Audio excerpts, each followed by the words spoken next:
Go. All right. Shutting down the web browser. Are you in the chat? Yes. Anybody else? Yes. Stegs and Familiar. And who? Sommelier. Don't care. Charlie. I Stegs and Charlie. Well, probably need to send another the tweet. Yeah. I'm getting there. I know. God I'm not damn it. Off my back. I think I'm going to make another werewolf. What town game is this? This is Tiny Zoo. You cross a She chimp. multitasks to slave management. She does do that. Like I was saying, she is a worker thread. That is all she is doing. If you pick up her iPad, like somebody will tell you, like, I've got like 50 things of lumber. You know, like the food's spoiling. You know, it's like I just want to look some shit up on Safari. That's all I grabbed this for. The food's spoiling. Somebody finished their move. It's time to do this. The strawberries are ready. She is a worker role. She goes to her queue. She pulls a bit of data from her queue. She does processing on it. She sticks it in another queue. Are we live? Oh yeah, we're live. We've been live for like 3 minutes maybe. Yeah, there's no dinosaur zookeeper. Although there was one of those games, but it sucked, so I didn't keep it. Trying to make sure I don't fuck up my URL this time.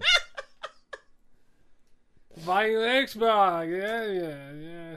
Justin TV / Alright. Yeah. I'm gonna click on the link. Yes, I am 18 or older. Makes it sound like we're like porn or violence or like Just too many fucks. people getting dismembered. Too many fucks on the podcast. That's us too. Oh wow. Okay. Yeah, we're still going. Flash did not like being dragged across monitors. It was like, no. What is this? Where am I? What have you done to me? We're down to the yuppie beer, the Yingling. hipster Yingling. No, PBR. PBR is Yeah, I guess why is PBR the hipster. hipster beer? That's just cheap ass beer. It's ironic because they buy the cheap, Fuck that. Hipsters are just broke. That's what that shit's about. We shouldn't be statues. Even though No. Like, even though we got an office in like downtown hipster hangout. we're too old. I think we're too old to fully understand what being a hipster is. Like we're like. It's this really awesome thing which you've probably never heard of. Yeah. No. Like you spend a lot of money to look like you bought your clothes in a thrift store. You spend a lot of money, for the fancy PBR. Like, I've got to imagine that PBR executives are like, holy crap, We've hit a gold mine. You know what though? You go down. You're to selling your soul. Patrick Sullivan's downtown, and they will fucking charge you $6 for a PBR. Yep. So where it's like this cheap beer, I don't know. All right. The world is on its head. One of these days, like, moon pies and RCs are going to become the hipster thing. I think that's going to stay with Tennessee. Yeah. I don't know that plays too well outside of Tennessee. All right, Sarah. Should. It's authentic. Are you ready? Yes. Hi. All right. Hey, Dylan. Hey, Mike. You afraid of your shadow, Dylan? No? Are you afraid of, say, rendering a shadow in XNA? Yes. How about 1,000? Does that terrify you if you had 1,000 shadows to deal with in XNA? Sounds like a lot of that sounds like a lot of shadows, a lot of models you that can might scare flatten the out shit out of me if I had yeah. to if I had to write code to That's- render 1,000 shadows. That is a ginormous for each loop. Yeah, and that's probably not good. You No. probably don't want to do that in your draw call. No. There are guys over at Synapse Gaming. They figured this shit out. Yep. With the Sunburn lighting engine. Well, the Sunburn engine is more than just lighting. We're just going to talk about lighting right here.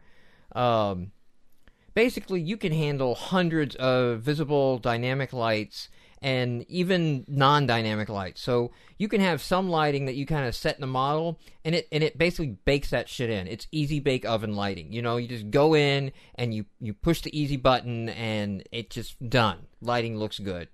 And then, considering that easy bake ovens use light bulbs to cook, even more power. Yeah, even more power. Like that is the perfect analogy. Dude, that can make a fucking brownie. So like brownies are good. So therefore, the Sunburn lighting engine is good. Like brownies. But it also handles dynamic lighting as well, so that you can have some lights that will change as, you know, players and things move around, and you can kind of balance and optimize where it do. Now, where I was really impressed, because I could run into a whole bunch of fucking trouble. Like I would just go, you know, like, oh, flip all the lights on. You know, what's wrong with that? Like everything's dynamic, and a lot it of looks stuff really you pretty. have to code, or you have to build your own editor to handle all that. So really cool thing, a couple really cool things that it does with the shadow and the lighting on the Sunburn engine is that it basically stores multiple shadow maps per render target. Okay, hope I'm not getting deep here. And it also can handle layers of detail on those maps. Basically, all right, what this boils down to is it figures out like how detailed that shadow needs to be based on where it's at, and Distance saves you from memory the like player. automagically. Like it's just working. It's just doing that for you in the background. All right.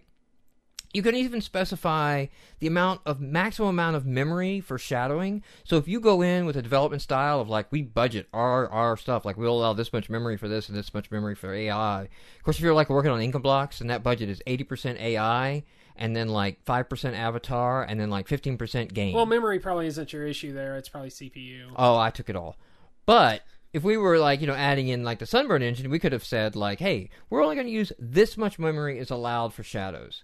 And then when, you know, it like gets too much, it's just going to downsample it all. It's just going to like, hey, we're going to give you some blocky shadows here, and keep your game performance high. And, you know, you can go back later and figure out like, oh, well, maybe I should optimize so I can get some better shadows. But you can also go on and finish your game. Yes. You know, that's awesome. You can just, like, optimize without digging through a bunch of code that you it's not halfway a showstopper. understand. It's not a showstopper. You can go on, write your game, come back, make it look pretty later. Done. You know, done. Yes. Awesome. Check it out. It is the Sunburn engine by the dudes over at Synapse Gaming. All right. Welcome to the show, everyone. Speaking of our Sunburn, I wasn't aware, but Andy Dunn, the ZMan, right? Accept no substitute. Although, if you go to like some of his blogs, like the Z Buffer or whatever, it hadn't been updated since like 2009 or something. Still accept it's no like announcing substitute. XNA 3.0. It's like the main blog post on the Z Buffer, you know, website. So I don't know. You might want to like get some tofu substitute mixed in a little bit, like just kind of dilute, you know. Mix a little Klingerman in with your Z-Man. You know, that's what I'm saying. I'm just saying spread it around. Anyway. That's just weird. Stab that one. Passed out. I didn't realize he had a pretty serious game project going on. I'll make sure to get links in show notes to this. But Progenitor? Progenitor? Yeah, progenitor. I haven't actually seen the word. Progenitor. Basically, it means something. The word like comes up in the dictionary. It's like somebody who starts shit. yeah. Like you see it in sci-fi, the progenitor race, the race that like. Yeah, you know, came they get before... like +1 to building in Civilization or well, no, something. like I don't know. Like the one that came. I think I've seen it in like Halo, you know, because You are the progenitor. No, the Forerunners, the race Yes. that came before both the Covenant and the humans. Essentially the Xel'Naga of the StarCraft universe. Bum, bum, ba-dum. Is that from StarCraft? Yeah. Progenitors. Yeah. All right. Anyway. Well, like you said, the Xel'Naga of the. And I thought you meant like the thing from the other universe of this universe. Oh yeah, I was trying to place it's Xel'Naga like, and you know, like the Hollywood game of like it's Avatar meets StarCraft. No, Okay. no, that's not where we were going. Anyway, he put up a trailer video. Looking at it, it looks like it's just a moth, dude. I know, but I saw it coming at me from the side. Like, Came what is at my that? face. It looks like it's just a real-time strategy game. Not just a real-time strategy game. A very polished, Very yes. nice, graphically looking real-time strategy game. I didn't see anything specifically that said that this was coming to Xbox Indies. However, I professionally stalk the XNA forums, and I've seen him ask and talk about a lot of questions that specific the to game Xbox. is like getting it running on the Xbox and handling issues, and some interesting things where he went through to keep themselves in the memory limits of the Xbox, like to the point where I think there's places where he's actually rewriting a texture in memory. So instead of like loading up a texture and disposing a content manager to get rid of it and loading up another one and dealing with that, like that, he needs like to go lower level. So he's like streaming the bits right into the memory sectoring of an existing texture and just I'm like surprised bam. you can actually do that in XNA. Seems like they would kind of. It does seem a little balls out, but you know Seems what? like a hack, I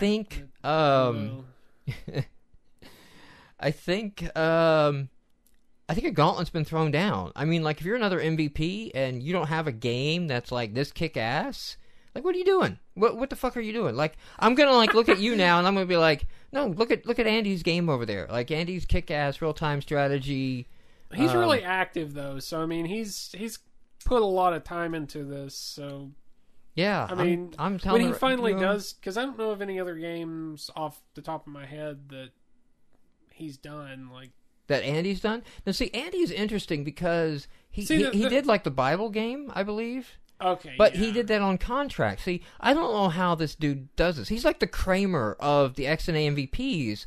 Like, he just back-ass stumbles into, like, money and sex. You know, like the Jim Kramer, or not Jim Kramer, the No, Cosmo Kramer. Cosmo Kramer, Jim where, Kramer like, is he someone goes off else. to Fantasy Week, and George is like, fuck, you know, like, his life is a fantasy. I should pay to live a week of his life. Like, he doesn't have a job, and yet he gets money and women, like, you know, without doing anything, you know? That's like Andy Dunn, because, like, he is getting, like, these contractors. So he's getting to do XNA and getting to do game development, but it's not like he goes and sells his soul to the major PR corporation, right? Actually, And I gives mean, up all he's, corporate. He's, like, taking in, like, contract jobs for games, like little side contract jobs, go make their games. he's active in the forums. I mean, I'm sure, like, if you go onto the forums and you're looking for someone to contract, you know, you're gonna He's talk to there. him. He wouldn't be my first choice. I got to be honest. I went in the forum. He's a little rough around the edges. I mean, I see a nice Klingerman. I'm like, ooh, that's nice, soft. I'm gonna go for Klingerman first, you know. Oh, So he's doing something right, though. I'm not taking anything away from him. And we'll get a link to the gameplay video on there. I'm really looking forward when that comes out. And that looks like that's going to be a high watermark. Now, yeah. I am not a fan of real-time strategy games on the console. Yeah. But it looks like it might not be the micromanagement. Like, I didn't see, like, any kind of, like, whip select or anything like that happening. So maybe they've come up with a better way to do that. Well, I know just from, like, the demo I played of Halo Wars. I took that fucking game back. Yeah, that's why I said the demo. I didn't actually play the full game. It seems like the idea of... And what the video, you know, from his trailer looked like is you're managing things on a tactical squad level, not, like, you know, battlefield, you know, huge battlefield level. So... Oh, do we garner any interesting comments or questions from the forums? They faded out. They faded out?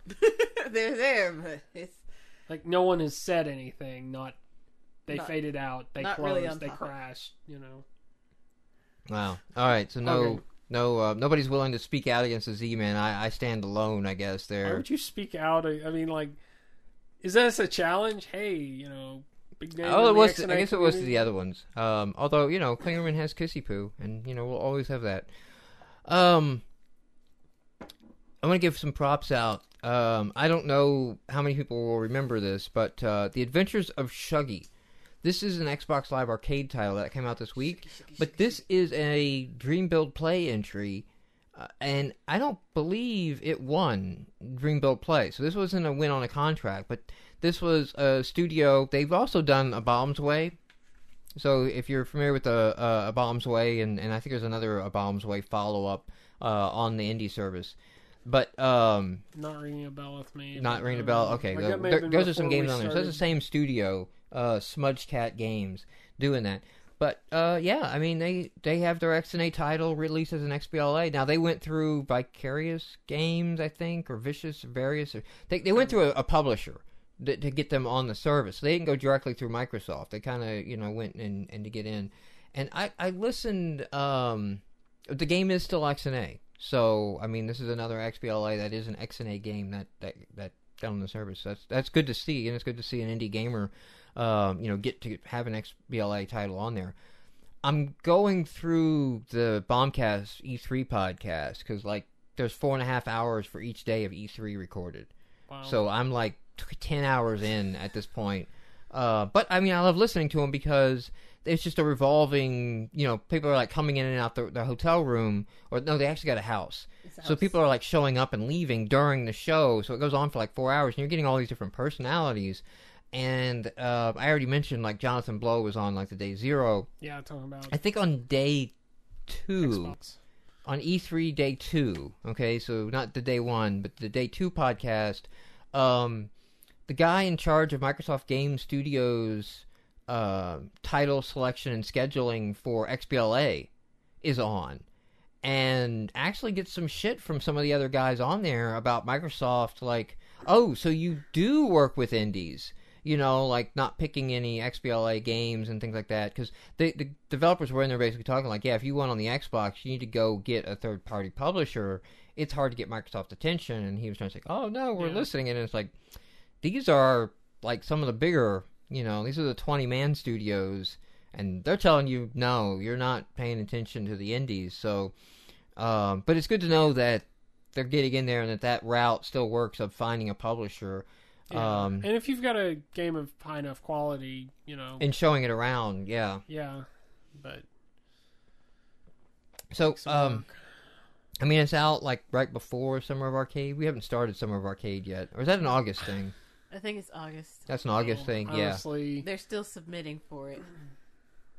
I don't buy many arcade titles, and I've heard a lot of people say, don't buy Summer.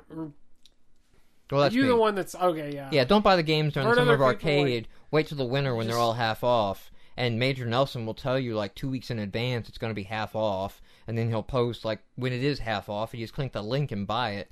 Yeah. That guy didn't pay full price for Limbo. That's all I got to say on that. Your brother liked it a lot better than you, I think. Yeah, he didn't come back and finish playing it. No, he didn't. But then again, he wouldn't.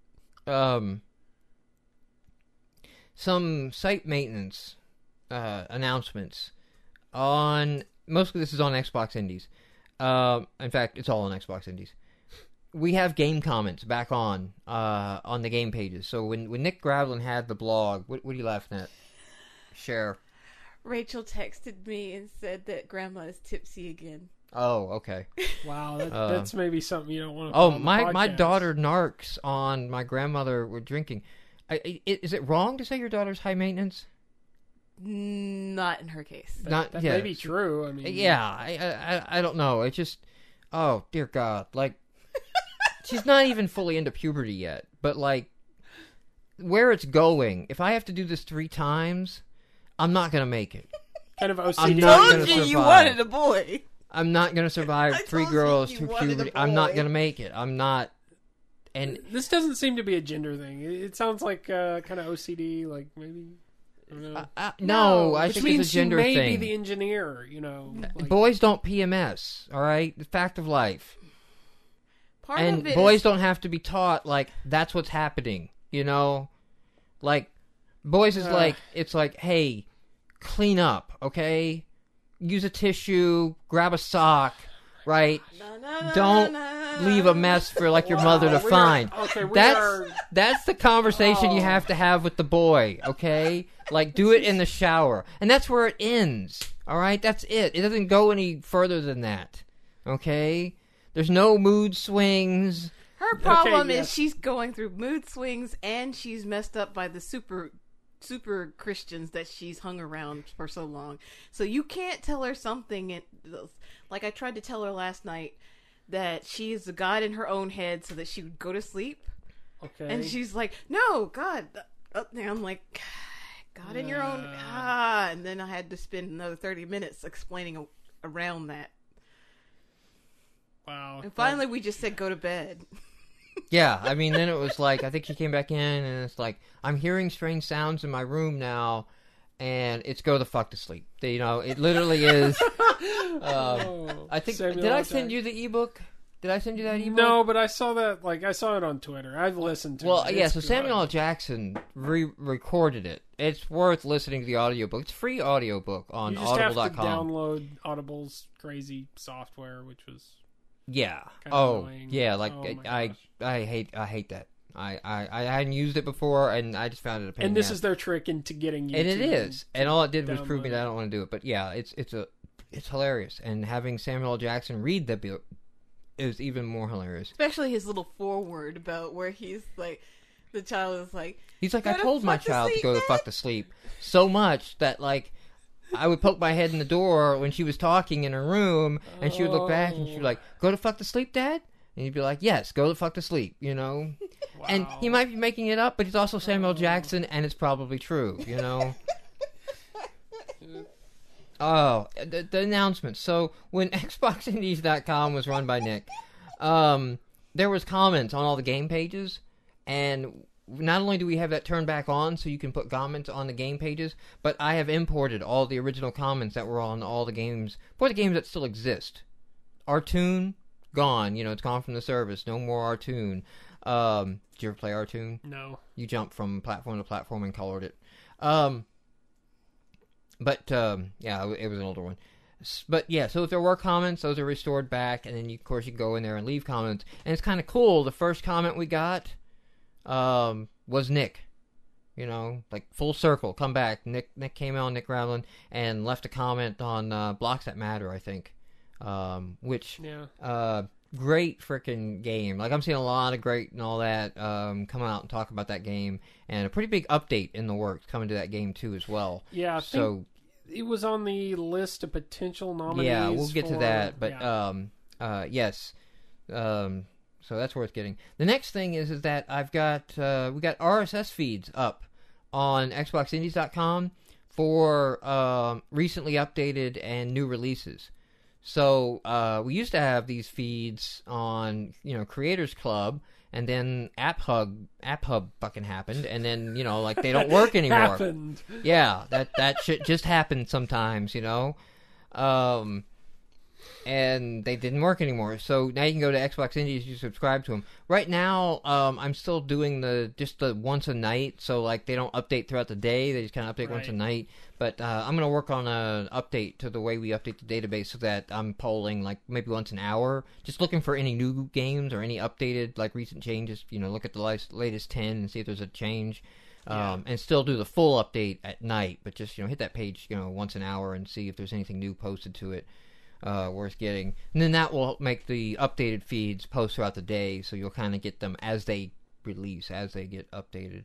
And then the last thing is, because I kind of changed some HTML, sorry, James, but I think I broke anybody who might have been screen scraping XboxIndies.com.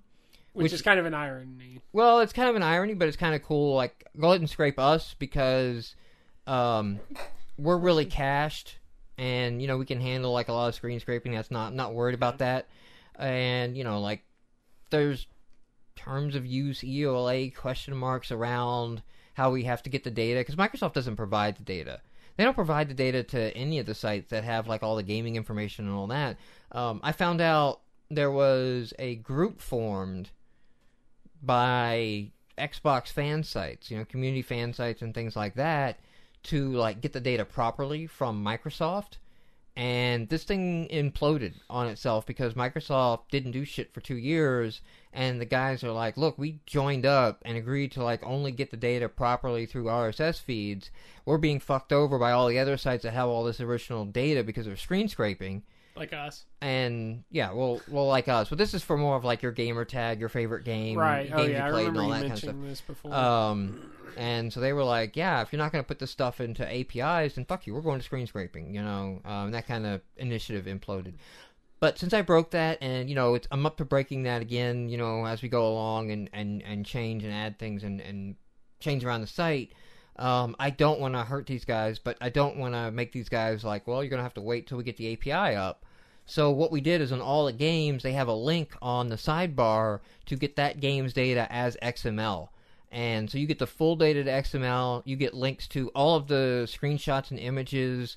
You get links to some of the images that I don't think we actually display on the site. Like, we have the full res box art cache. So, like, the box art that you submit to Microsoft is really high res. And then they downsample it and put the Indies logo on the top. So we give you that link to, like, hey, if you want to grab the full raw level screenshots and the full raw size box art, you can grab that. I'm not grabbing game icons yet, but I guess I could see if I could grab that too. I haven't investigated to see if I can get that, but I might be able to. It's probably on there somewhere. But yeah, maybe it's on there somewhere. But yeah, I mean, it's a pretty good mid-level update. Not a major update, but some pretty good features, I think, on XboxIndies.com to go check out there. Oh, what other news? Right in the middle here, I'll break on the news because I kind of just started rolling in. But any games playing recently that we haven't already talked about? I think we've talked about the ones that we just put reviews out for. Yeah. Actually, what's funny is last time I talked about Minions, and I was kind of stuck on one level, and I got really frustrated. Ended up giving the game a buy because it's very strategy oriented. Like, if you like those type of first person shooters, I could see, this is kind of the game you would play if you wanted to take a break. Did you go back and just like figure out a way to get through? I figured maybe I'd equipped my minion wrong, so I started a new character, and I played through again, got to the same, had the same problems. Ended up kind of figuring out that the point of, like, I got stuck on a level where you have to beat a tank before it gets to your base. And the point is not that you attack the tank. The point is that you basically have to draw fire. You can run around and you can rescue these captured prisoners that have rocket launchers. There's also a bunch of turrets placed around the area. And the point is that you stay on the tank so that you're drawing fire and the turrets can do more damage before they get destroyed. And the next level, the next level you're like guarding a bunch of turrets. You're basically guarding this bunker. It's very, very strategic. And so I think, like, if you go in there just casually playing it, it's going to be frustrating. But, for the type of gamer that enjoys that sort of gameplay, it's actually a really good deal. All right, yeah. And then your Avatar Adventures review is like going up now. It's been scheduled. It's been scheduled. It's up. I saw the tweet. Did it go up? The tweet went out. Yeah. So that just went out. And of course, that was a buy too, wasn't it? Yes. I liked it a lot, and I'm going back in there, still trying to make the adventure builder work. Still failing on that. How does that work? Are you just like setting quest starting points and ending points? Or? Yeah, and then you've got building blocks that you can use. You can make a world map, as well as several individual things, and place spawn points, and yada and that. And I'm just like, and every time I do more than 3 things, it breaks. Okay, so it's not. But when you say you can make a world map, do you mean like you can? I'm thinking it's a sculpt the terrain to a certain extent. Yes, you can go like, okay, I want this point at this height and this point at this height. You can do that and make mountains and the entire levels and whatnot. It's just, it breaks for me. That's actually surprising that it's that detailed. Oh, if it worked, it'd be wonderful, and I'd still be playing it right now. And the review might not be out yet. Wow. It's very detailed. I haven't. I've been playing the Hella Busy game. That's the game that I've been playing because I helping Eric get ready. There's a fundraiser at the Technology Cooperative tonight, so I had to run around last night and collect. It's a poker night, so I had to run around and collect like my poker stuff from like my brother's house and get like a crock pot, just a weird list of like odds and ends that I had that I could go bring and drop off. And then what else did we do? Like all my nights this week got like screwed. Like I just got home and just sat on the couch because it was like, all right, well that kind of wore me out, and which is a shame because I actually wanted to come and play a little bit with the Sunburn engine after talking to you about it and like how it hooks into XNA. It's because really if there's one thing I hate, it's a framework. Yeah, and knowing that like a framework needs to know its place, and you're there at my leisure, and if I decide to put you in a corner, then that's where you'll go for the moment. And it sounded like it wouldn't. And we may not have to do this. We may not want to do this. But it sounded like, hey, it's very visible where you can see the connection points. So if you wanted to move it somewhere or not activate it at certain times, you could opt to not use it. It can be. It still seems to be a framework. It is a framework. I'm just saying. But that I don't like frameworks that overtake it, and it's like, hey, it's my way or the highway. Like once you've activated, like what did we install that had like the platform builder tool? Do you remember? It was it Squid something, or there was some other like platform creation tool that I installed, instead of XSI mod tool, or no, it was like XNA? it hooked to like XNA, but then when you like ran the project, like you were using their editor, like you weren't even in Visual Studio anymore. I don't know. I remember the issue like. I think it was XSI mod tool. No, because that's a 3D modeling program. Talking about something. This was like you go in, and you're like, what are you making? Are you making a 3D project, 2D platformer? There's like 2 or 3 choices, and Torque-X? It might have been Torque-X. Okay. And then like once you did that, it was like, yeah, fuck it, your game shit, that's gone. Like you're all Torque-X from here on out, and it's like, that's not what I don't feel like I get to reuse any of my knowledge. It's like, well, then why you even, like, what's the XNA about this that's left, Yeah. Not that it might be a bad engine or anything, and I hope it is Torque-X, and I hope we're not bad-mouthing somebody else, but it seems like... It seems like you do kind of have to pry the 2 layers apart, it seems like, because it's not... But the fact that you're in code, it's not just like you're there in code, Sunburn.net, You have to use pre-generated code, which is kind of a hurdle for me because, like, I want my code and my tools to kind of stay separate. I want to be able to like control when I bring them in, and this is like a bunch of there's going to be a learning curve, but it's pretty cool what you can do with it. Radiant Games, Luke, he posted up on Gamasutra a post-mortem on all of his games. So just kind of like my time on Xbox Live Indie Games, where he basically talks about, the first time he tried to go independent, he spent almost 5 years making a game and, like, got nowhere with it and did horrible. And so, like, he basically, like, hey, I'm not going to do that again. I'm going to make quick games.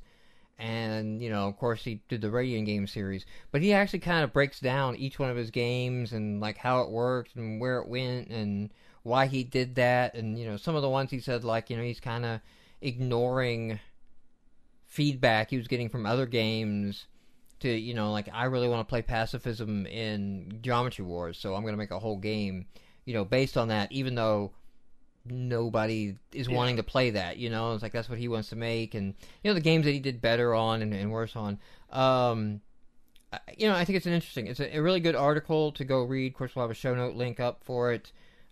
It's pretty long.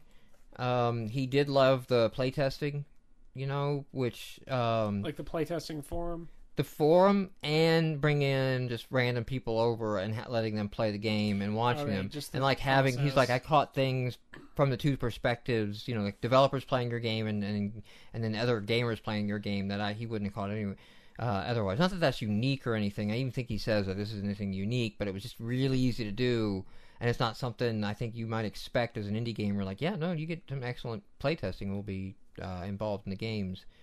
So that's definitely worth checking out.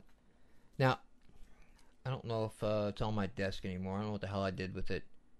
You remember my horrible max memory card story?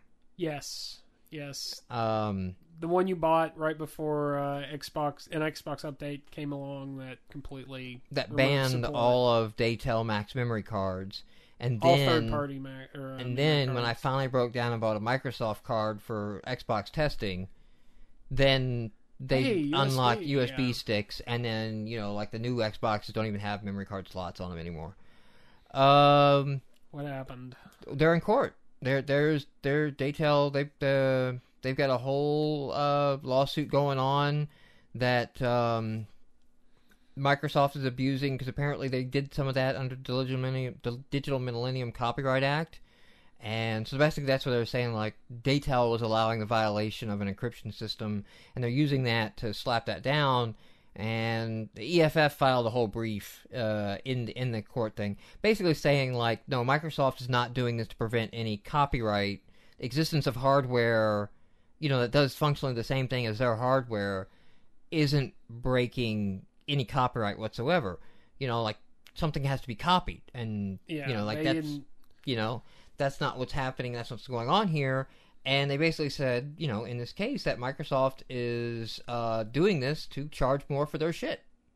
Yeah. And they also said something about stifling innovation on there too. But I was like, the charging more for your shit line, that might be an interesting defense. I'd love to hear what the lawyers come back to say, like that's not the case, when you can go look at the street price of 512 megabytes, and then what Microsoft charged for. It was like $40 for a 512 megabyte card, where it was $30 for a Daytel 2 gig, upgradable like 16. Well, they're even I've even seen Xbox branded USB sticks, and of course they're guaranteed to work because Microsoft has this issue about they're not performance. blocking any USB stick though in this case, but they still block hard drives. Like nobody can make a hard drive for the console. Got a weird connector or whatever. It's even different than the old version of the console. It looks different than the old version of the console, but it actually looks easier to make an item up, because it looks like it's just a connector, and it's your standard laptop drive. You can drop in that, and then just slide it in. Oh yeah, it didn't have that crazy connector that you clip on the side. Right. So I wonder. I have no idea where this is going to go. It could just settle. Microsoft should make it go away. They settle with Daytel. It's gone. Nothing happens. But it could be an interesting precedent case to allow third-party manufacturers to make things unlicensed for the consoles. It's like, no, you don't have to. Because that's always kind of a weird area. The way they kind of force licensing, it's like, oh, if you're going to make a periphery for, the Nintendo, you got to have a license for that. Considering how many third-party peripherals there are for Nintendo, I got the impression that you didn't necessarily need a license. Well, I think Nintendo's pretty free with their licenses. Oh, yeah. I mean, and they're free with their licenses on their games, too. Microsoft, is pretty free with licenses on some things, but on other things, like hard drives and memory sticks, they didn't allow anyone to make at all. So it's kind of like, well, if you don't allow licensing and somebody goes and makes it, and they didn't specifically invalidate a patent or something... I think they'd have a much better case if Microsoft then, they disabled the third-party memory sticks, and then suddenly they introduced some new feature which some third-party memory sticks wouldn't support. Yeah, that would make sense, but then they went and basically killed off that whole segment of the market anyway. And isn't Daytel a European company? It's a British company, yes. I'm not sure, but... It is a British company. So, they got the EU. EU does not like Microsoft, and no, that's how these things go. That's really the truth of them. It's not what's right or wrong. It's what I'm willing to look at. Yeah, it's who's pissed who off. But other Microsoft news: the Kinect drivers are out. Yes. Well, not just the drivers, but the SDK. Yeah, I mean, I'm sorry. Yes, the Kinect SDK is out. A beta of the SDK. It's not an actual XNA API library. It doesn't require XNA. On the PC, you can hit anything. So you can totally connect to a PC from XNA, from WPF, from whatever you want to do. And I think that's what they're not hoping that people make games with it. I think they're hoping people make just art cool projects. The licensing right anyway. now is prohibitive of any kind of distribution. So you could not make a game and sell it legally with what they released.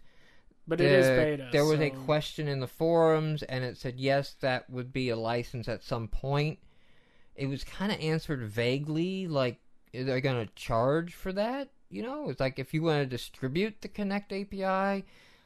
It was not the enhanced version that they've talked about at E3 with, like, finger tracking enabled and all that. So basically the Kinect that was shipped and the features that were off, like, there's some things in there that aren't quite fully active yet. They're working the kinks out, and then they're going to activate, you know, as it goes on, finger tracking being one of them, so they can actually track individual fingers with the Kinect. So you can do sign language. Yeah, so, I mean, then there's sign languages, other types of things that opens up that you can do. That's not in the SDK that they released to the public, but from what I understand, the SDK that's released to the public is pretty damn powerful, and more powerful than much of the open source hack libraries have figured out to date. But this might spur on the open source libraries to get to a point where they're, you know, encompassing more features. I don't know how. It's going to be interesting to see how that progresses, because they waited so long to release this. There's a pretty healthy community around open source Kinect drivers and SDKs. I don't think those guys are going to fold shop overnight. So no, they may continue on. One of, like, the first questions in there was like, you know, can we run this on the 360, like in their little forums? So, and the answer is no. No, that's not something Microsoft wants you to do.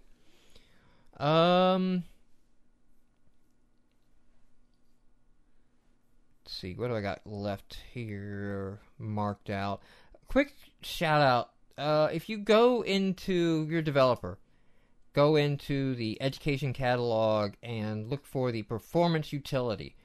We have talked in the past about this little performance monitor utility that this guy that doesn't speak a lot of English but works at Microsoft in the XNA.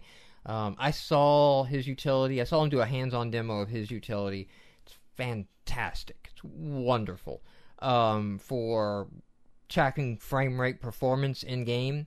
And even supports things like a console, so you can easily add a console to the game and add console commands and turn things off.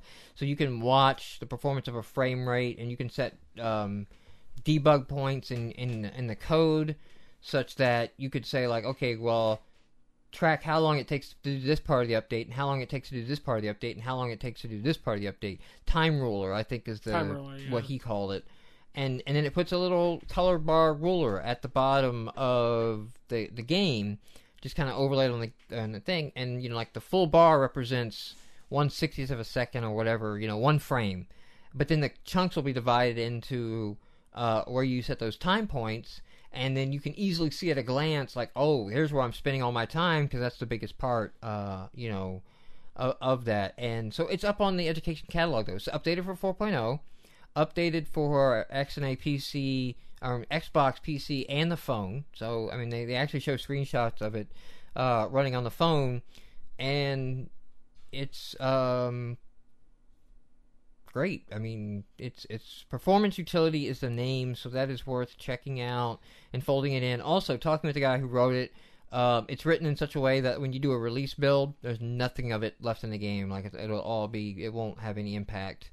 It's pretty much like an if-def statement type thing. I haven't looked at the thing you're talking about in the education catalog, but hopefully, like, because when we were using Time Ruler, you know, you'd paste it in there and, like, all these comments are in Japanese, and you're kind of, like, guessing what... Yeah, unfortunately, there's a note. This utility does not include supporting documentation. See the examples. Okay, so you're I may try to do some blog posts with it. So I kind of saw a hands-on demo from GameFest a couple of years ago. And have an idea how it works. Once you see the example code, I mean, it seems like it was very, very light in terms of it's got to copy a bunch of stuff up yeah, into your project. But yeah.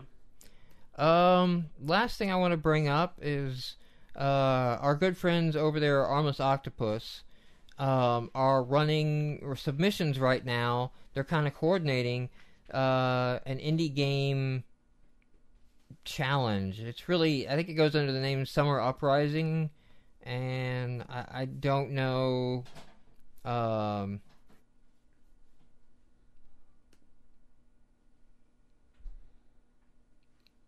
game challenge, huh? I'm confusing something else. I think the indie game challenge is something else. That is a GameSpot contest. So Yeah. I clicked on the whole wrong article there. I did not read that well.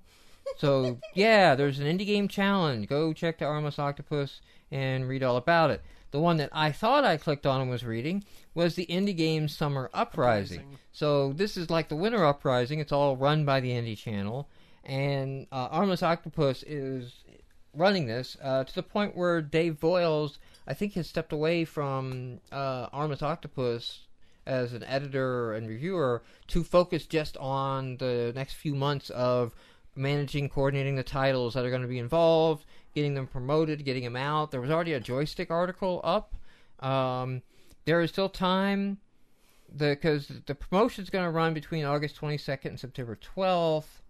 What is the deadline here on submissions? The nice thing is we now have release scheduling, so it won't be... And we do, and there's deadlines on like when you need to be in playtest and up so that you're pending... June 27th is absolute last day for nominees. July 4th, voting begins. July 18th, voting ends. August 1st, ideally you'll be submitting your game into peer review. August 22nd, promo begins. Who's this? 8-Bit Horse. In the chat?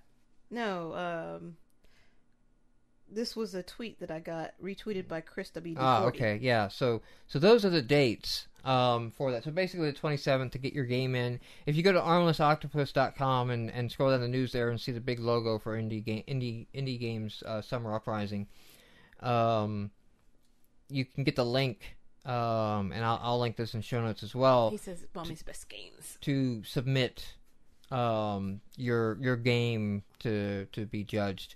And I'm not quite sure. They're still kind of kicking around exactly how the judging is going to work. It's going to be some kind of voting system. I think it's going to be open to all developers for voting. I think is what they decided on. Poor Mike Wall over at Armless Octopus.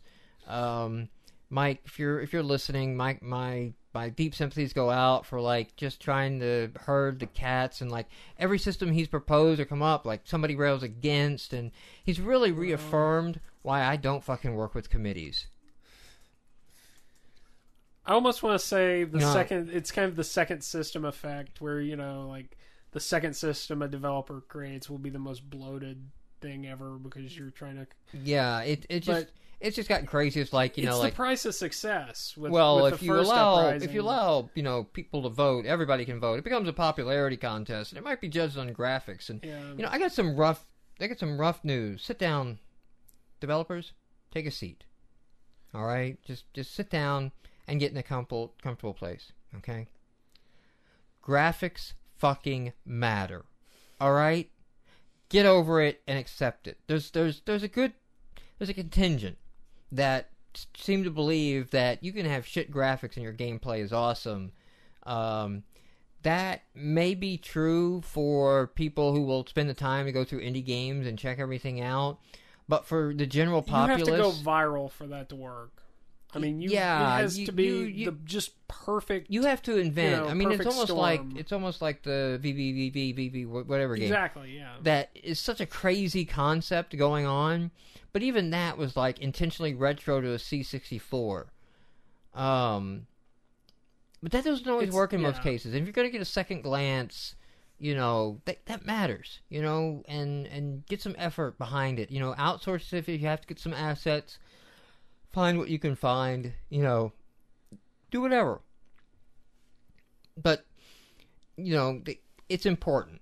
But, so the fear of like, hey, it'll turn to a popularity contest and then it might only be judged on graphics. Because there's a lot of people in the forums that complain that Dream Build Play, they just look at graphics. And it's like, I think they look at graphics above a bar.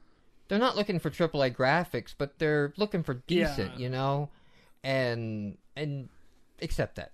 Yeah. But then somebody will come along and like, okay, well, we should have like, 5 or 6 people that will, like be the judging panel and they will pick it. And it's like, oh my God. And, how do we know it's going to be fair, and how do we know they won't be biased? And it's like, this is why I don't fucking deal with committees. And this is why I don't put this stuff out for a vote. It's like, I want your feedback. I want your thoughts. Like, hey, what do you think about this? What do you think about that? But like at the end of the day, I'm going to say the way it is. Hit this level if Indie Winter Uprising had not made the dashboard. Oh, no, definitely would not have. Yeah, because this is well, not only had it made the dashboard, but it made Kotaku, which, by the way, just side note off the side note. Fuck Kotaku right now, all right? Like, the Kotaku's favorites, you go in there, and they got Sequence 3, which is, like, I think we, like, just blatantly passed over that one. Wait, are you sure it's not Sequence, the RPG? No, Sequence 3. Super Secret? Super Sequence 3, yes. The one that's, like, a bad Simon. And it's not even a good Simon, like it was a bad Simon. And they got Why Did I Buy This?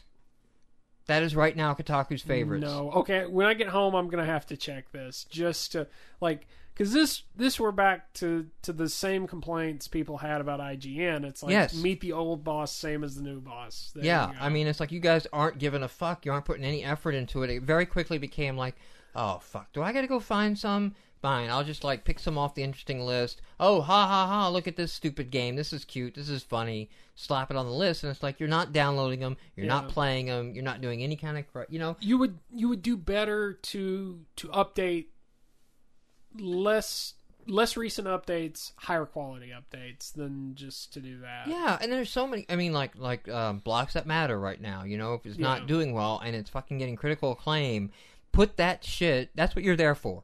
Put that in your favorites list right now, you know, to help that game get the exposure it needs. And then when it hurts you to fucking blog them.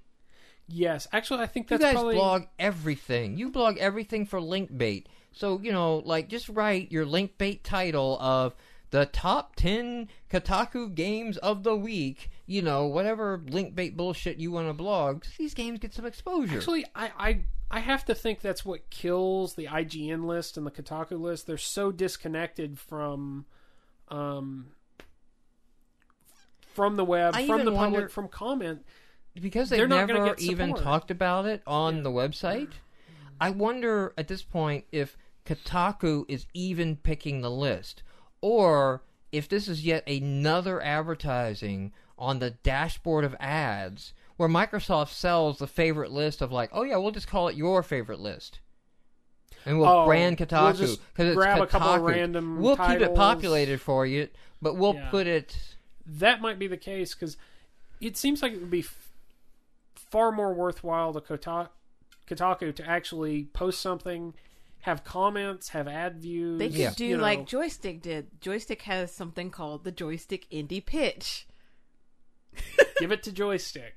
There you go. But it seems like if you disconnect that, then Kotaku has no reason to essentially spend writers' time on that list. Like, it's not netting them any. It's not netting business. them anything. It's not getting them anything. But it hurts, especially since they're supposed to have this guy dedicated to indie coverage now on Kotaku. It's like, you're not doing shit. It hurts your credibility, in my opinion. And that's a big job to do. Not that there was much lower credibility that I could give Kotaku, but yeah, it did. Go Gawker redesign, rabble. Yeah, exactly. Okay. So we're on the same page. Go sign up for the Summer of Indie Games there, if your game meets the deadline, because we were quite violent with a couple of winter games. I think. Yes. I know I was. With one winter game. Well, with one in particular, but I think there were more. There were a couple ones we really felt were rushed. Yeah. To make deadlines. And it was Don't rush your game. It was very, very stressful, I think, for everyone involved, just because no one was really ready for it. Don't rush your game. It's really hard to undo that. And you don't get a second launch. So I know they might be dashboard promoted again. I know it's being picked up and covered in Joystick, so it'll get some web press coverage and all that, and that's great. That's great exposure for a game, but don't ruin your chances by being the bad one of the bunch. And that'll be the one people remember, as opposed to Epic Dungeon or some of the other ones that were really just awesome from that.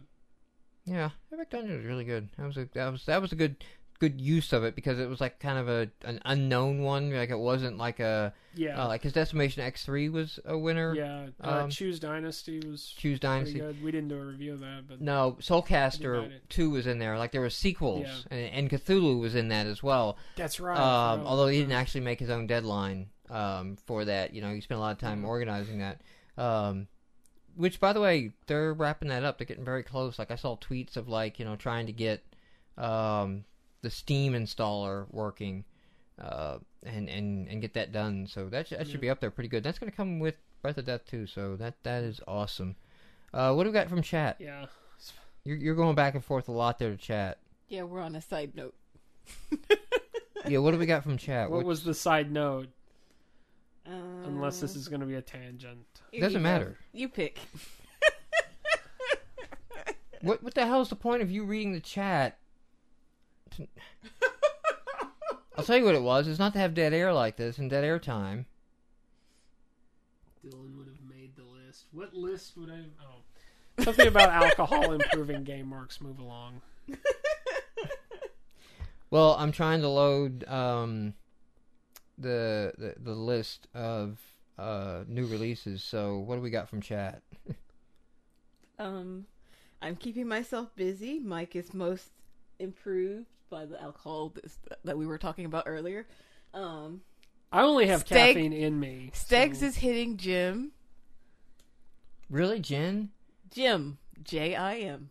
Oh, okay. All right. I thought he was drinking gin. I was like, that is the nastiest fucking shit I have ever tried. That I like gin.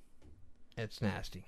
Gin is not nasty. Gin just needs to be. It smells like juice. Pine Sol.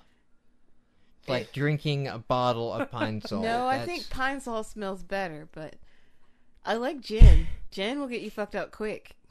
Pine Sol will get you messed up quick too, but Pine Sol will mess your stomach probably up. A different type fortunately, of mess up. To save this podcast, the new releases list have loaded. Yay. And we had a lot of new releases. Oh, before we get into this, this is our episode number 42. Do you know that?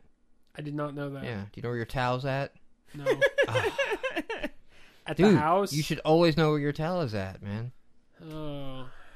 Joke. What is the date? The 17th, 17th. I believe. All right. It is time for the new releases of the week. And that was not the date I needed. The date I needed was Friday the 10th through Thursday the 16th is the GameMarx week, and those are the new releases. And the first one we have up is Extremes versus Zombies. You want to give us a breakdown on this, Dylan? Wow, it's actually hard to describe. You're basically running around with this two-armed machine. You've basically got two hammers, and you're smashing zombies before they get into particular zones. It's pretty neat. There's this upgrade system that I couldn't really get a sense for in the... It's a neat idea, and there's an upgrade system, but it just didn't really do it for me. It was kind of awkward, actually, trying to coordinate multiple arms hitting at the same time. Yeah, at the end, this wasn't. This was kind of a skip, you know. It's like, the next one up is The Great Paper Adventure, and this one is a side-scrolling shooter with a paper art style, basically. Yeah, the art style was neat. It's kind of quirky because you're shooting like cows and guys in sombreros and stuff like that. Ultimately, like. The art style was neat, but I just didn't feel like it did anything to stand out from the pack. I hate to say that. Yeah, I mean, there's a lot of shooters out there, and just another shooter. It's good it had an art style attempt to stand a little apart, but yeah, I mean, if you're going to do a shooter, that's rough to stand out and be interesting and novel. At this time.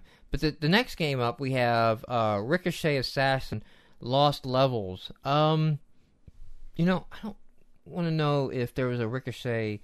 So you don't want to know? Or there was. There was a Ricochet Assassin on the service already. So this is like a sequel to it. We actually did video of this one is coming up, because it's kind of an interesting puzzle game Yeah. You shoot an arrow, and it becomes basically trying to bounce the arrow to get it to go through a path. And kill a guy. And, violently blow up a guy. Violently blow up a stick guy. Yes. I was surprised because I thought this was going to be this really precise, painful to play sort of puzzle game. And it's actually... I was surprised that all the characters were stick people because all the backgrounds look almost anime-ish. Yeah, I can see that. I think it's supposed to be... They're kind of anime style, but it's actually very rough, I think, is like it's supposed to look like a crayon drawing or something. But it's actually pretty fast paced. I mean, So we did video on that, and that's coming up. We also did video on Quad Smash. So I'm looking at the box art now, realizing the little things that we were playing are like light cycles. Yeah. They're little motorcycle-looking things. And we started out when we played together, all of us, we played like this... Smash ball soccer type weird thing, but it was hard to control and weren't quite sure exactly what was going on. It got a little better when we played the deathmatch arena where we were just trying to knock each other out. There's actually a campaign mode that we didn't show that's basically like a platformer, which is, it's neat that it's trying to do a lot of things. I have a hard time grasping what I'm supposed to be doing, I guess. Yeah, even after going through and playing it, it wasn't quite clear exactly what we're doing and exactly how things worked. Yeah. It's interesting. It's a kind of game I think as a developer you want to look at and go like, oh, okay, it's an interesting mechanic. I think as gamers, maybe not as much. You kind of have to be interested in it for the novelty that it presents and what it's doing. But, and then for 400 points, too. It was a $5 game, and I just didn't... I hate to say that, but I was like, this really doesn't feel... The box art looked like a wannabe Tron, and everything accelerated way too fast. It did. It played very fast, I think. And that might have been a detriment for what was going on. Next one up, Egyptian Rat Smash. This is basically a card game, and it kind of felt like War. You've got 4 players, and I read the rules, but I just couldn't really get my head wrapped around what you were supposed to do. It calls itself a card-based reflex game, and the goal of the game is to collect all the cards, win the pile with the face cards by being the first to press the button when a pair is on the pile. Yeah, I mean, like War, you're just hitting A to play your card at the right time. And every once in a while you'll get the quick time event and you have to hit a button. I don't know. The graphics are really nice and polished, but like I said, I couldn't figure out what was going on, and I was just hitting A over and over. Next one, we had to do a video of just for the idea and the title, Crazy Hobo. Read the description. 3D survival. They say I's crazy, but this shotgun ain't crazy. There's demons everywhere. Should I go for a voice? So we just back it up? Halfway there. Why not? They say I's crazy, but this shotgun ain't crazy. There's demons everywhere. No, and let Dylan do it. Let Dylan do it. German hobo. Yeah. Sein Point, dein Moonstick. Yeah, so you just run around shooting the demons, and the control is kind of weird. Like, it looks like it should be a dual-stick shooter, but it's not. Yeah, you use the right stick instead of to point the direction you want to go. You use it to turn the characters. It feels like it should have been a first-person shooter, but they made it in third-person perspective. And really, it doesn't have... It's the lighting's very harsh. It doesn't really feel like it has the charm that a game called Crazy Hobo. It does feel like somebody has squandered the Crazy Hobo name. There should be more babbling. Yeah, it had so much potential, I think. The sad thing is, my friend Chad actually wrote a short story about a hobo who drinks to make horrible otherworldly creatures go away. So Next one we have up is 9-Ball Champion, and if you played 8-Ball Champion, it's like that but 9-Ball. Yeah. And that's really what I have to say about that one. It's not a bad pool game, but there are other pool games on the service that actually do multiple variations, and it's hard to compete with that. I mean, if you're actually wanting to play pool. Topo Chopper we played. No, we didn't play Topo Chopper. I'm sorry, we didn't record Topo Chopper. No. This was the educational find the city. Yeah, basically on the world you've map. Got a blank world map, and you have to figure out where a city is. It's so if you're looking for something to publish your high maintenance daughters, that pin would be the China on the Asia. Yes. No, it's more like pin the Beijing on the China. Damn it. Next one up is... Or pin the Beijing on the undifferentiated landmass. Next one up is our misleading boobs of the week, Righteous Acts. Wait, what? It's got the chick in the bikini on the cover, but it's really a bad rhythm game. Oh, yes. It's actually... What's funny is... Well, I mean, it's all right, so it's not a rhythm game. No, it's a guitar game. It's a guitar game to use the guitar controller. This chick is bouncing with boobies. Yeah, it is kind of shameless. We'd actually discussed this concept before of like, you use the tilt on the guitar to aim, and then you strum certain colors to fire, to shoot certain colored enemies. I didn't play it with the guitar. I played it with a controller, and it was kind of got really difficult really fast. It's a neat concept. I don't know. Next one up, Call Me Skyfish. This looks like a platformer based on a 4chan. Like, the dude looks like... He doesn't look like Rage Thread, but he looks like one of Rage Thread's friends. Yes. I don't know. I couldn't figure out exactly what you were supposed to do. You were running around a level collecting dignity. Literally, the little pickups were labeled dignity.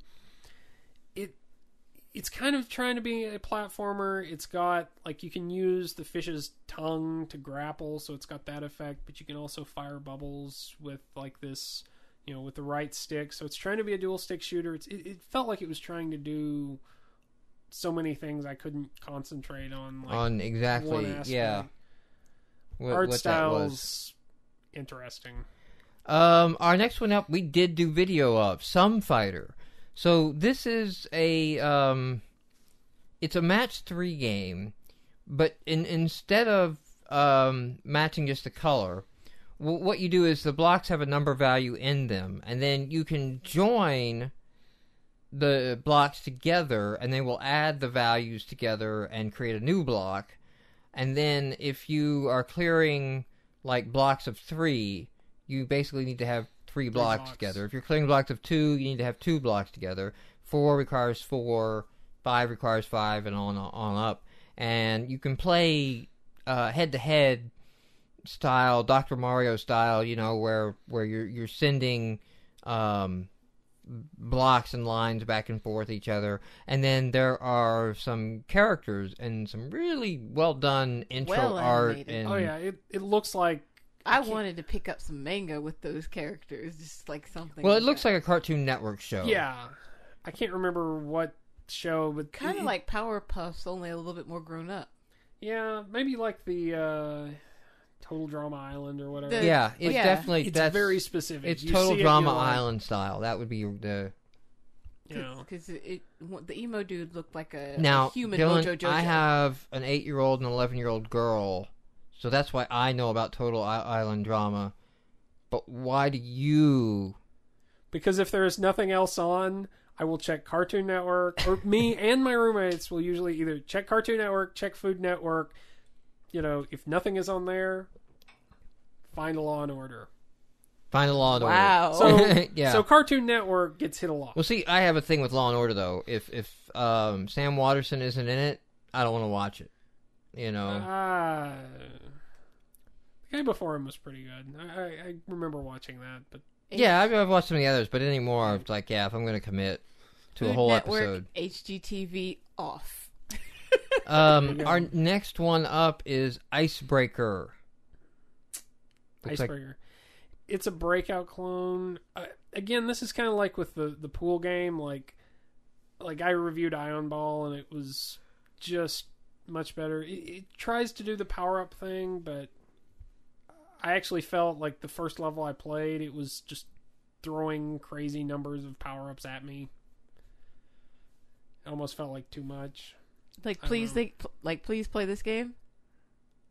Almost. Like, my paddle stretched out to half the screen, and like blocks would blow up when I'd hit them, and actually I got a bunch of the negative power-ups, so I could barely see half the screen, so I was kind of like, okay. Next one up is Card Creator, and this is an app, This is an app. Yeah. Next one up is 4-in-1 Card Game Collection, and this is just a bad collection of some card games. Really nothing special about it. Odd games that I've never seen before, like variations on Solitaire, but, Our next one up is Ye Old Hangman Game. And I don't even know if you could make Hangman interesting. I don't think there's anything you could do that would make me want to play Hangman on the 360. I was going to say on the 360. Well, you could add this wheel that you spin to give you scores. Wheel of Hangman. Hangman has such a negative, connotation. Maybe if you said something like it was suggested boobs, treasure, or fortune. Boobies. Oh, maybe you could hire a woman to like put the letters up there. Strip Hangman. Rule 34 says this probably exists on the internet. We'll get Kahoe Gallery Studios on it, and we'll get some Moe Hangman. Pixelbit Helicopter Challenge. It'll be in Japanese.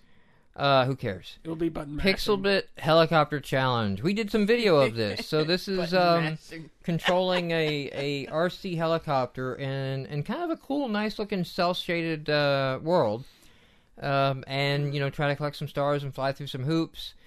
Now, the one knock against this game, I think the one real knock for me that keeps this game off greatness is the decision to combine the throttle with the roll. Yeah. So, and you can't, it doesn't, like, remember the throttle setting, so you gotta hold it exactly where you need it, and then, like, you're gonna go left and right, and that's controlling the throttle, while your other left stick is doing the spin, and the pitch. So you really want the roll and the pitch on the helicopter kind of together. That's kind of, moving about like in the same axis, and then the other one, go ahead and let it just control the rotation. Although, why isn't the throttle a trigger? Yeah, I could have done with the throttle being a trigger, because it was tough, although I actually liked it, because we've played some other chopper games that have been like impossible for me to understand, but the tutorial laid it out all pretty nicely, and at least through the first couple levels I actually felt competent. Later on, not so much. Later on it got a little trickier, yeah, but not by means bad game. We did do a video of that one, so it'll be on during the week. Next one up is Trigger Finger, and this is basically Shooting Gallery. It's Shooting Gallery. Kind of a fancy one. You can level up. You can, if you're going to get a Shooting Gallery game, you might want to consider this, but, yeah. Not really my thing. Next one we did video of Poop Apocalypse. Wow. So you're a pigeon looking to get revenge on people? Because people stopped feeding in the park. Like, don't feed the pigeons in the park. You decided to shit everywhere. Pretty much. And it's a nice stream of it's not just like a time, like it's a dual stick crapper. Yeah, that's kind of, you do kind of have to, you can build up the crap, and so like when you launch it, it kind of splatters more, then like comes out as like a small trail. You get more points the more coverage you get. Yeah, but it doesn't really, like, we're looking at the points when we were kind of questioning this in the video of what's the penalty really for like just constantly crapping? Like, you can just there seems to non-stop crap. seems to be a trick to it, especially with scoring. There seems to be a multiplier there, but I never really put all the pieces together. It definitely feels kind of like a flash game or a phone game in its simplicity. It's definitely got the simplistic controls that a mobile game would have, but it's worth a look. And we did take a look at that. You will fall flat on your face the first time you try flying. Yes. Bubble Buster 360. It's a puzzle game of sorts.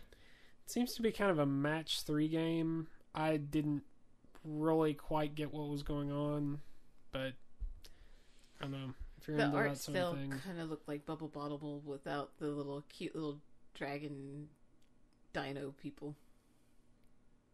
Again, I don't know. I don't know the Bubble Bobble you played. You made that comment upstairs, and no, this may be a Bubble later Bobble. Bubble Bobble. Yes. Not on the Nintendo. NES. Okay, no. well there is no other Bubble Bobble. Yeah, there is no. Game. The art style is of like the Bust cover, a move. Yeah, the cover art Bubble Bobble. Yeah, there were dragons in that. They were cute. Not at all. Next one up is Astro Tempest. Neither. Kind of an interesting take on the shooter. I don't know. You're basically defending the Earth from incoming asteroids, so it's not, it's not like your traditional top-down shoot 'em up. But so you don't have to feel guilt about killing a potential sentient race. No, and they don't fire back. They just fall towards you. What's interesting, as though, asteroids are wont to do. Right. You start out just firing straight ahead, and then you get the ability to pick the direction. Like, you get the basically dual stick shooter ability, and then you kind of upgrade from there. It's kind of interesting that they throw that in, although I don't know, like, it didn't have anything. Okay, then. Our next one is Them Blocks. Them Blocks. It's kind of it's basically a puzzle game. You're on a grid, and you're a block, and you move around, and when you touch certain blocks, they attach to you wherever you ran into them. And then you drag them around, and you have to get them into certain locations. It's a neat concept. I don't know. I got...